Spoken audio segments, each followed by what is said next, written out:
At UC Davis, researchers lie at the heart of every breakthrough across our Sacramento and Davis campuses. Every person involved, including clinicians, program staff, and study participants, contributes to advancing research from the lab to lives.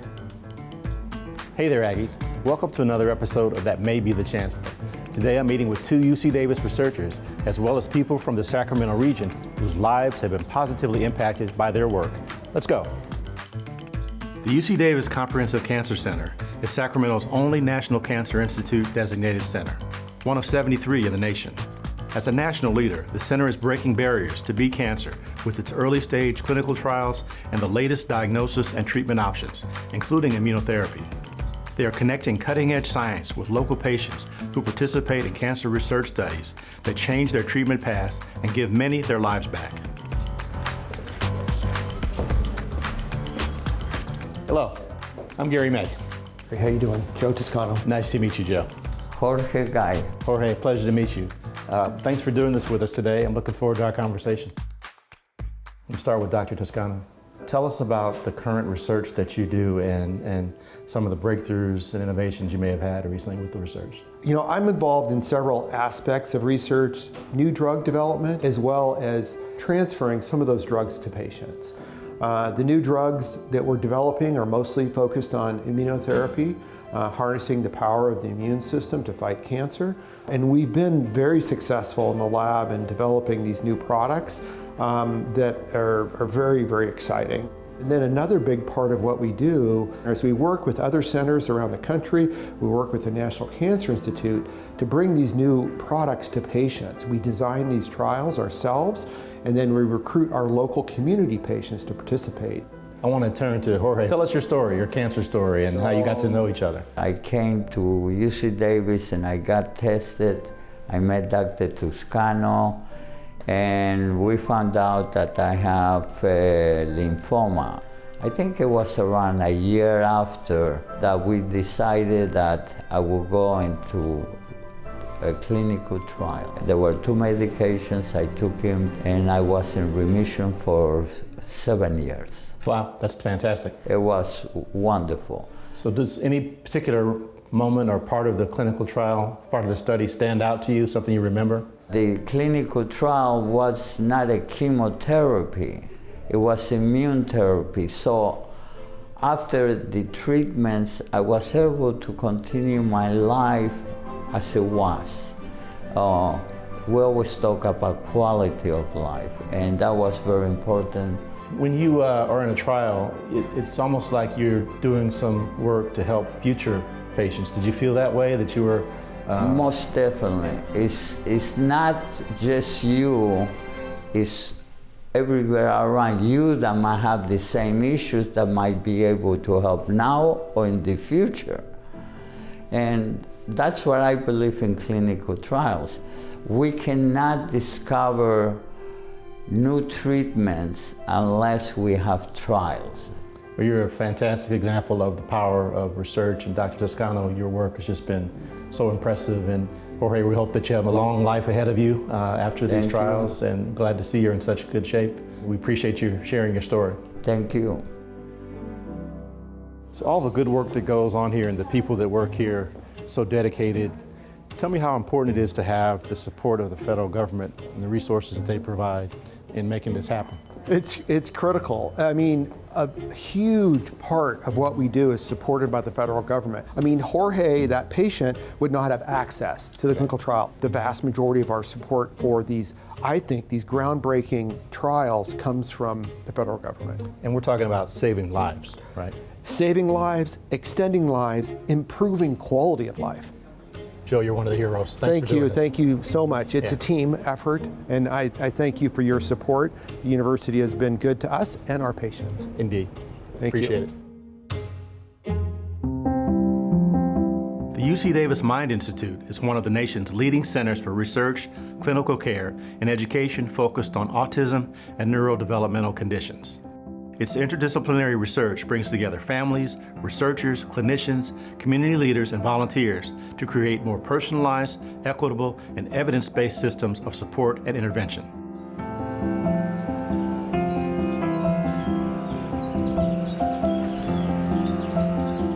Hello. Hi. Hi. So great to meet you. Thanks for coming today. Hello. Nice to meet you, sir. Can you tell me about the research project, the study that you're part of? It's called the Autism Phenome Project.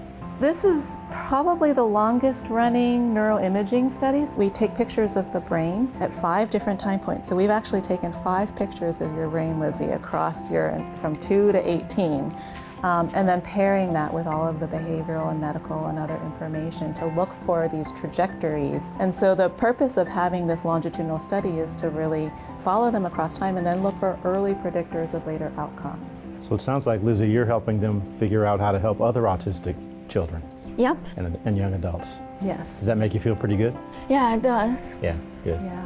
And then if I could just say neuroteens then is something that came out of this research study, the Autism Phenome Project. It's really just this social support group for neurodivergent girls, and it's just creating a space. You know, Lizzie, do you want to describe a session? Like a session like we talk about neurodiversity and like representation in media and how to deal with our emotions. Do you feel like you've learned from the other girls in the group? Yeah, I do. Yeah. And Lizzie is now a facilitator. So she graduated Wow. from the program and she's stuck with us, and she's our chat host because we do this virtually, and she just makes the teens feel welcome and engaged. Very impressive, Lizzie. Thank you. What do you want to do with all these things you're learning in neuroteens? I want to use it to inspire other autistic, neurodivergent girls to be the best versions of themselves, to not be afraid to make mistakes, to not be afraid to be themselves, to know that they're understood and that they're accepted and supported by everyone. So, Lizzie, just what have you learned about yourself through this whole process? I learned that my autism is a superpower. It makes me unique and special, and that there are other people like me, and that I'm not alone in this. And there are people that are always supporting me, including my family and my friends. That's great. We all need superpowers. Neurodevelopmental conditions and how we can support families. Tell me about how important it is to have the benefactors that you have, including the federal government as a supporter. Yes, so the NIH has been funding the Autism Phenome Project since 2011. Without federal funding, we wouldn't be able to do a longitudinal study like this, right? It takes a lot of resources to follow a child from age 2 to 20, and so it's just been critical in everything. That's important because this is an area that industry wouldn't fund this. Even philanthropy would be really difficult to fund over such a long period of time, a study like yours. 20 years. Yeah. If we lost funding now, you know, it would just be devastating to all of the data that we've been collecting for 20 years. You know, these kids are now at early adulthood. We want to find out their outcomes. Like, all of this data that we've been collecting is really for this, right? How did they turn out? And can we do early predictors of how they turned out? But if we can't get funding to continue following them, we will lose that.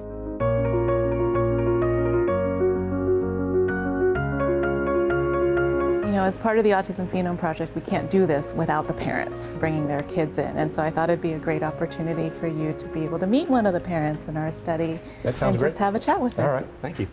Hello, Hi, my name is Gary May. so good to meet you. Nice to meet you. I understand you have a son, Braden, that's participating in the autism study. Tell me how this helps you and your family feel supported in your raising Braden. Coming into this all those years ago, we didn't really expect much in terms of what we would receive out of this. We were really focused on what we could do to help people in the future through the study. And so I was really surprised with what we did get. The sense of community was one. To have the team here who knew him, was familiar with him, and helped us. What did you learn about your child, about Braden, as you participated in this? I think one of the things I've learned the most is that he's capable of more than I think. There's a lot of things that you never stop to think about. Is my child capable of this, or does my child do this?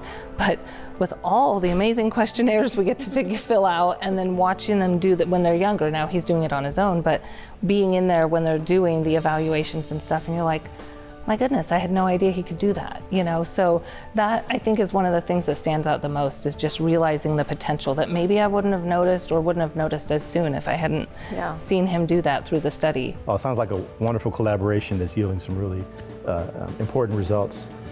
So thank you for doing it, and thank you for participating in this. Thank you. Thank you for focusing on it, because it's, you know, it's important for people to know about the work they're doing. It is really important. We're trying to shine a light on this important work. Today was incredible. The people I met today are superheroes. Not only did I meet some of UC Davis's hardworking researchers, but meeting the people who participated in their research and hearing about the impact on their lives was something I'll never forget. Thanks for watching, and keep an eye out, because you never know, that may be the Chancellor.